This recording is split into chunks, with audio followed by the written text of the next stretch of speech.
साल 2025 12 जून की बात है।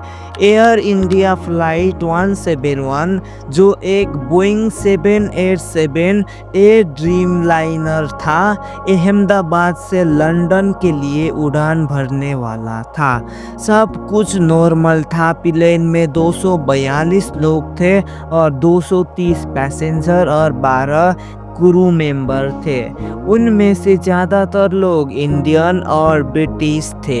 जैसे ही प्लेन ने रनवे से टेक ऑफ किया सब ठीक लग रहा था, लेकिन सिर्फ 32 सेकंड बाद प्लेन की हाइट कम होने लगी। पायलट ने मेडे कॉल दी और उसके बाद वो बीजे मेडिकल कॉलेज की बिल्डिंगों से टकरा गया, जिससे एक बड़ा एक्सप्लोजन हुआ। इस हादसे में प्लेन पर सवार सिर्फ एक इंसान बचा, विश्वास रमेश कुमार, और बाकी सब की मौत हो गई। जमीन पर भी 19 लोग मारे गए और 67 लोग जख्मी हुए थे। 231 डीएनए मैच हो चुके हैं, जिसमें से 210 डिजीज्ड बॉडी को उनके परिवार को सौंप दिया गया है।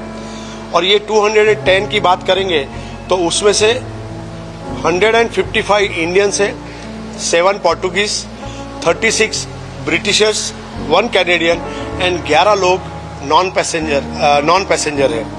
जो 21 जो बचे उसमें से 8 फैमिली अपने दूसरे स्वजन का डीएनए मैच होने का वेट कर रही है। ये एक बहुत बड़ा राज बन गया कि इतना एडवांस प्लेन टेक ऑफ के इतने कम समय में क्रैश कैसे हो सकता है।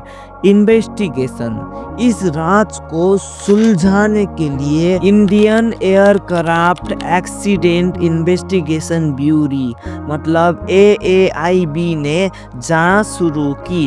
उन्होंने सबसे पहले प्लेन का ब्लैक बॉक्स यानी जिसमें प्लेन के अंदर की सारी जानकारी होती है वो निकाला।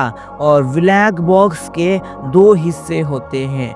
सबसे पहले CBR कॉकपिट वॉइस रिकॉर्डर और FDR एक फ्लाइट डाटा रिकॉर्डर। जब इसका डेटा एनालाइज किया तब एक शॉकिंग बात सामने आई। टेक ऑफ के कुछ सेकेंड बाद प्लेन के दोनों इंजन के फ्यूल सप्लाई को कट ऑफ पोजीशन पर कर दिया था।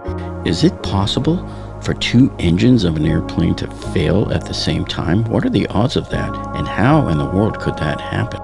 So ever since day one, इसका मतलब है कि इंजन को अचानक से फ्यूल मिलना बंद हो गया। जब इंजन को फ्यूल मिलना बंद हो गया तो वो तुरंत बंद हो गए और पायलट ने दोबारा इंजन को स्टार्ट करने की कोशिश की, लेकिन तब तक बहुत देर हो चुकी थी। प्लेन इतनी कम हाइट पर था कि उसको कंट्रोल करना नामुमकिन था। सबसे बड़ा राज ये है कि क्यों और कैसे फ्यूल स्विच को कट ऑफ किया गया। Why would that crew have turned off the fuel control switches? Is there any explanation for that? Yeah, I think that's the real question is why were these engine fuel shut-off switches moved to the shut-off position? So there are still so many questions. Were those switches deliberately moved? Was this maintenance malpractice? Was it premeditated? And if that's the case, why?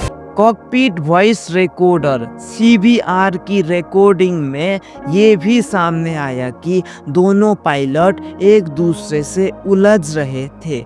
जब engine बंद हुआ तो एक pilot ने दूसरे से पूछा, तूने स्विच को बंद किया है क्या? और उसने मना कर दिया। इससे पता चला कि कॉकपिट में कंफ्यूजन का माहौल था और किसी को नहीं पता चला कि ये गलती किसने की थी।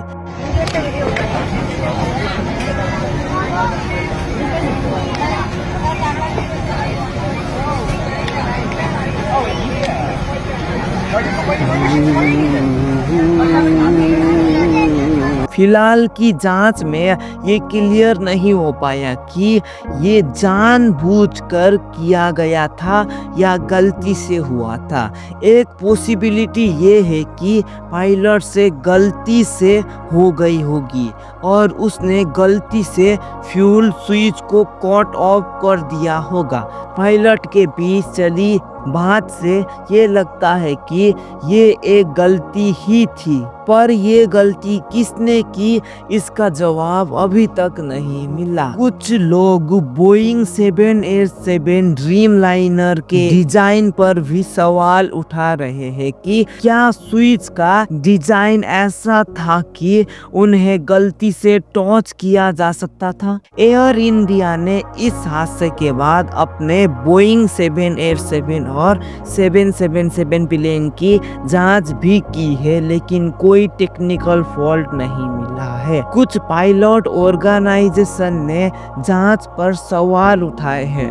उनका कहना है कि AAIB ने जांच में पायलट को शामिल नहीं किया और जांच सिर्फ एक ही चीज पर फोकस जा रही थी, यानी पायलट की गलती। फाइनल रिपोर्ट अभी तक नहीं आई है, जांच अभी भी चल रही है और साइंटिस्ट और इंजीनियर इसकी हर पहलू को देख रहे हैं।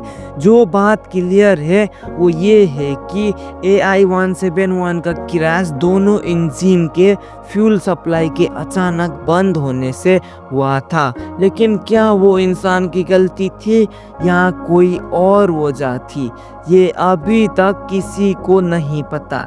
जैसे जैसे नई जानकारी आएगी ये राज धीरे धीरे खुलता जाएगा। उम्मीद है कि आपको इस हादसे के बारे में सब कुछ समझ आ गया होगा। अगर आपको समझ आया तो लाइक और सब्सक्राइब जरूर कर दिएगा। आपके लिए हम ऐसी वीडियो हमेशा लाते रहेंगे।